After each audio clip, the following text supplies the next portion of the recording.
Hey everyone, it's Carissa at Sprinkled with Glitter. Thanks for stopping by today.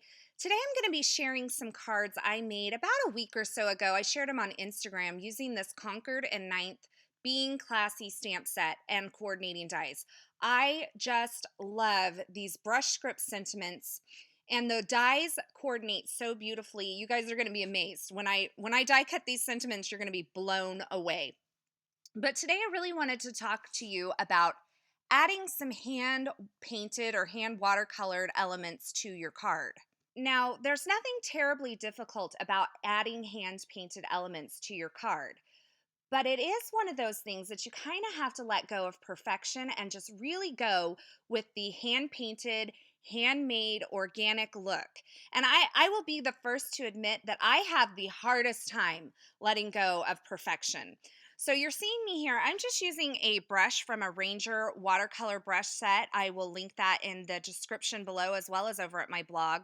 And I'm just using some inexpensive watercolors from Michaels. And I'm going to paint several hearts. And you're going to see that not all of them are perfect. Not all of them even look the same. But it is just one of those things that just kind of adds just that much more of you into the handmade card. So if you're going to do this and you're a little intimidated by it, don't worry, I was intimidated also, but I kind of let myself go finally. But if you're intimidated by this, I would really encourage you to choose simple shapes to start out with. That's why I'm starting out with these hearts, because I know that I can draw a heart. I've been drawing hearts since I was, I don't know, in sixth grade and dreaming about, I don't know, some dude in my class. So I am just painting on these hearts, and I'm just kind of allowing the color to be really dense at the top and then kind of lighten up and really create that brush stroke look. So you can see I've created a variety of these. They're not going to take very long to dry because I'm not using a whole lot of water or a whole lot of paint, but I'm going to set those aside and let them dry while I stamp these brush script sentiments. Now, I adore these. I think I said this already, but I really do love these sentiments. And when you see them stamped here, I'm stamping in some VersaFine Onyx Black ink. You're going to be amazed. I'm serious here. Look how intense and beautiful these are. Now I'm using my Misty so that I can re-stamp if I don't get a really good inking the first time. But look at that, guys. I mean, I can't even. I just love this.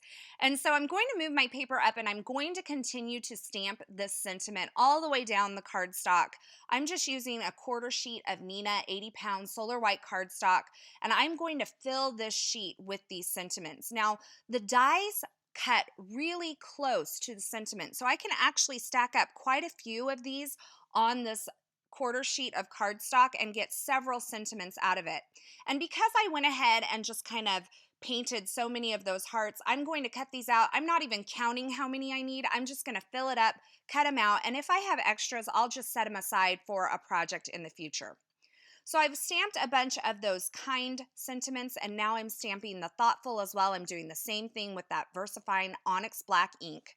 And once I get my papers filled up with those sentiments, I'm going to go ahead and take the coordinating dies and line them up over these sentiments. I'm going to hold them in place with a little bit of micro pour tape because I really don't want them to shift.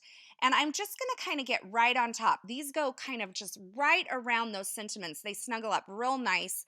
And then once I get those dies positioned in place, I'm going to run them through my Big Shot machine.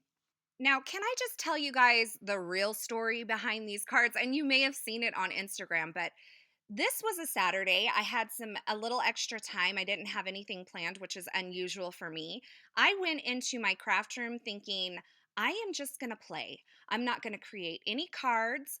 I am not going to film any videos. I am just going to take some time for me and play. And if you know me at all, usually if I'm in my craft room and I'm creating for a purpose. I'm usually filming. It's not just about playing for me. And then I started creating one of these cards, and yeah, 11 cards later and one video later, I emerged from the craft room.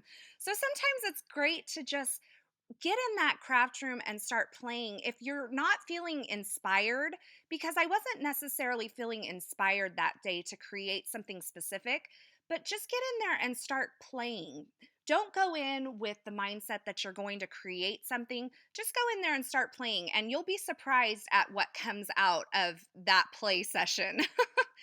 So now I'm taking a couple of these, what I'm going to call supporting sentiments. I'm mounting them onto some clear blocks, and I have Is Classy and You're So. And these I'm going to white heat emboss on some Essentials by Ellen 43-pound vellum. So you saw me prep the vellum there with my EK Success powder tool. And now I'm going to stamp these in some Versamark ink onto that vellum. Now, because I'm creating so many at one time, I'm going to go ahead and use both sides of this vellum. So I've prepped both sides, I'm flipping them around, and I'm going to create a bunch of these sentiments all at once. Then once I get them stamped, I will add my super fine detail white detail, I don't know, all those words, embossing powder onto my vellum, and then I'm going to heat set them. Now, when you're embossing on vellum, be sure that you allow your heat tool to heat up to its maximum heat so that you can minimize the exposure to the heat. That's going to prevent a lot of the warping. So once I get these all heat embossed, I'm going to let them cool for just a couple seconds, and then I'm going to take them over to my paper trimmer and trim them down into little strips.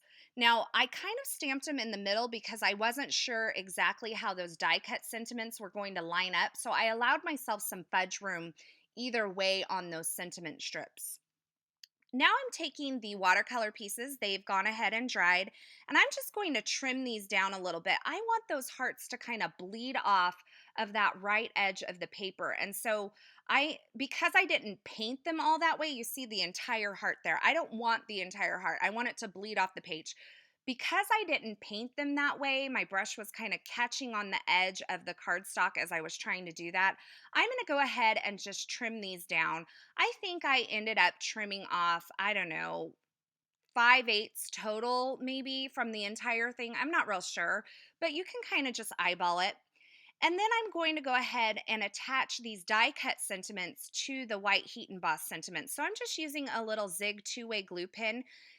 You guys know that I rediscovered this in my craft room and I've been loving it. And when I'm lining up this You're So Thoughtful, I actually let the ascending kind of part of that H go behind the vellum piece so that it wouldn't cover up the You're So. And then I'm going to mount this kind over the Is Classy, and I'm just kind of positioning it to where it looks right to me and where none of the letters are going to be hidden. So I've gone ahead and attached all those. I've done a few others. I have some that say You're So Thoughtful, Kind is Classy, Kind, That's You. And the other thing that I love about these die cut sentiments is that they are wide enough to put some foam tape behind. So I've gone ahead and cut down some foam tape and just added them behind those sentiments. And now I'm just going to take a few pieces of this chevron paper. This is from My Favorite Things, and I'm trimming them down into strips, and I'm going to attach them to the left side of the card.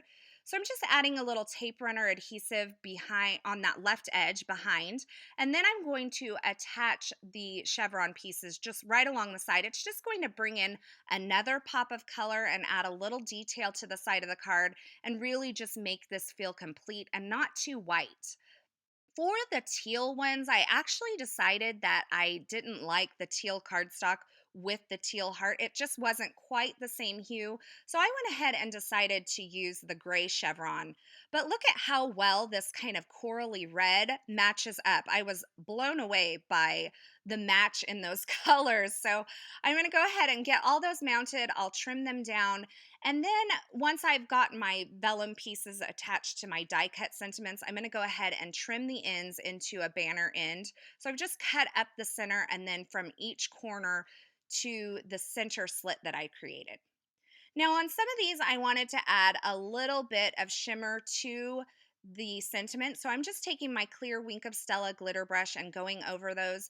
This to me is a great way to practice thick and thins for brush lettering if that's something that you want to do. And then I'm going to attach my sentiment grouping right over those hearts along that right side of the card. Now I finished these cards off by adding them onto card bases. I actually added a layer of fun foam behind the card front to add them to the card base. And then I added a variety of some pretty pink posh sparkling clear sequins.